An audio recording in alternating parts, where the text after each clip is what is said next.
There are expected to be long lines this morning in Jackson, Mississippi, as people wait desperately for a basic human necessity. We're talking about water. We all take that for granted. This is day 5 of a growing crisis that has forced schools and businesses to close. Now, residents are now being told to shower with your mouth closed because the water is not safe. Elise Preston is her name. She's in Jackson with more on the story. Elise, listen, this has nothing to do with the story, but I'm having a question in the studio. Do you shower with your mouth open in the first place? Good morning, Elise.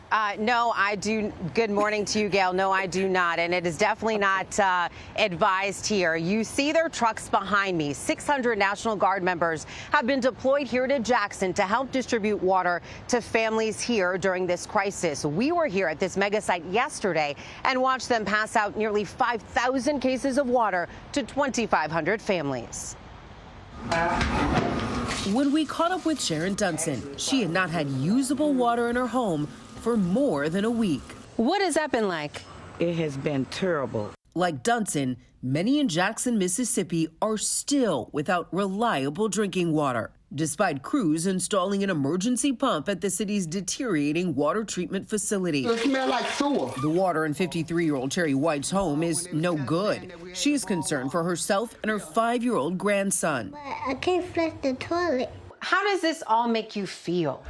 Well, me, it makes me angry. We have low running water to where we can't do nothing. It's frustrating, it's wrong, and it needs to be fixed. We appreciate you doing that. Mississippi Governor Tate Reeves says the focus in the short term is distributing as much water as possible to residents in need. I just wanted to help any way that we can. Enlisting the help of the state's National Guard. This is one of 7 mega sites where the National Guard is handing out 2 cases of water per adult. We don't have the built-in revenue that we need to keep the system maintained. Anna Wolf has been covering the water crisis for Mississippi Today, a nonprofit news site. And we've got failing pumps, so that's the mechanism that actually pumps the water out of the reservoir, which is where we get our water from, and puts it out to customers. The other is the treatment mechanism. So, you know, if the water's not treated, we can't push it out. Part of the reason Jackson doesn't have the funds is because of a dwindling tax base that goes back to the latter half of the last century, when the city saw an exodus of white residents during integration. And as our population has declined, we haven't had the tax base necessary to keep up this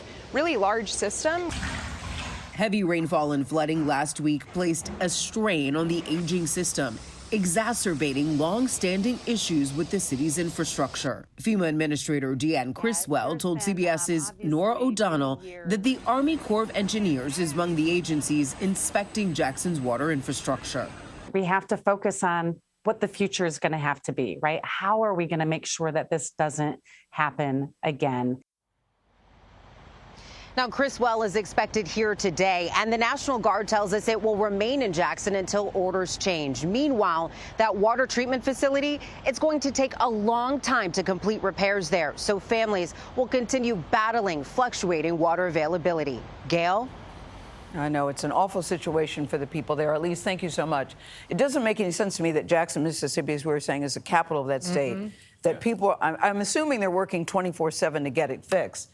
But that it's taking this long is so frustrating. Well, and then it's gotten to this point. I mean, they've had a bunch of boil water notices over recent years. I mean, it's been going downhill. And like, you know, electricity, water, these are basic things you expect your government to provide for you, particularly in the capital of a state in these United States in 2022. The state is so incredibly poor. It's dead last on so many economic indicators. The state can't shore up the necessary help that this city needs. So it's tough. Something needs to be done there sooner rather than later.